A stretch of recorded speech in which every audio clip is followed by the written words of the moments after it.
मुंबई में महाड़ा की जमीनों और आरक्षित भूखंडों को लेकर राष्ट्रवादी कांग्रेस पार्टी विधायक रोहित पवार ने प्रतिक्रिया दी है। रोहित पवार ने महाड़ा कार्यालय पहुंचकर उपाध्यक्ष संजीव जायसवाल और मुंबई मंडल के अध्यक्ष मिलिंद बोरीकर से करीब 3 घंटे तक बैठक की।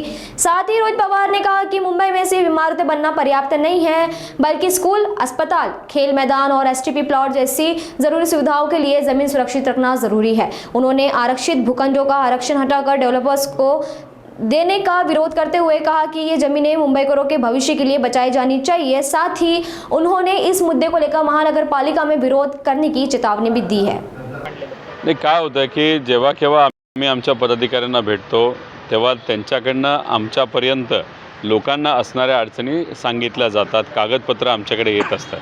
त्यामुळे आमचे जे मुंबईचे सर्व पदाधिकारी आहेत इथं सगळेच आहेत आणि त्यांच्या मदतीने मग आमच्याकडे जे काही विषय आले होते ते SRAचे वेगळे होते, महानगरपालिकेचे वेगळे होते, माडाचे वेगळे होते आणि मग आज तिथं जे अधिकारी मिलिंद भाऊ जे आहेत त्याचबरोबर जसवाल भाऊ आहेत यांच्याशी आम्ही चर्चा केली, बैठक केली आणि मग BDD चाळचा एक मुद्दा होता, अभंग बिल्डिंगचा सोसायटीचा तिथं मुद्दा होता आणि इतर काही महत्त्वाचे विषय होते, जसे की काही ठिकाणी लीज संपलेला आहे तरीसुद्धा ज्या लोकांना लीज दिले ते तसेच कंटिन्यू करतायत आणि मग तिथे प्रायव्हेट पार्किंग वगैरे काही गोष्टी चालल्या ज्याच्यामुळे लोकांना अडचणी येतात। तर हे सगळे मुद्दे अधिकाऱ्यांसमोर घेतले आणि इथं आल्यानंतर काही लोक आम्हाला खास करून भेटले जे डोळ्यात पाणी आणून आमचा विषय गेले 20 वर्ष संपत नाही, 10 वर्ष संपत नाही, 3 वर्ष संपत नाही, अशा लोकांचे सुद्धा मुद्दे अधिकाऱ्यांसमोर घेऊन कालबद्ध एक कार्यक्रम नाहीतर टाईम लिमिट लावून आम्हाला या बाबतीत तुम्ही अवगत करावं, सांगावं की काय होते। तर अशा पद्धतीने आम्ही बैठका तिथं झालेल्या आहे।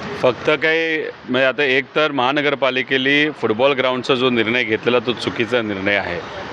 मुंबईमध्ये आपण जर बघितलं तर इथं नुसते बिल्डिंग करून चालणार नाही, इथं आपल्याला STP प्लांट लागणार आहेत, इथं आपल्याला ओपन प्लेग्राऊंड लागणार आहेत, हॉस्पिटलसाठी जागा लागणार आहे, शाळेसाठी जागा लागणार आहे आणि मग हे जे आरक्षित भूखंड असतात ते जर तुम्ही निर्णय घेऊन ते आरक्षण काढून नाहीतर तिथे समजा एखादा ग्राउंड असेल ते कॅन्सल करून तुम्ही रितसर ह्या सगळ्या गोष्टी जर काही डेव्हलपरला देणार असाल तर हे योग्य नाही।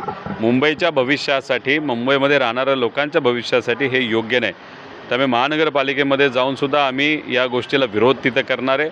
शेवटी सरकारकडनं काही ना काहीतरी प्रेशर तिथं असल्याशिवाय हे होणार नाही। SRAमध्ये जेव्हा आम्ही गेलो होतो, मिटकर नावाचा जो अधिकारी होते त्याच्या माध्यमातून आणि त्याला साथ देणारे काही इतर अधिकाऱ्यांच्या मदतीने असंच महानगरपालिकेचे काही ग्राउंड, काही जागा जे STPसाठी रिझर्व्ड होत्या त्या एका बिल्डरला त्यांनी तिथं दिले।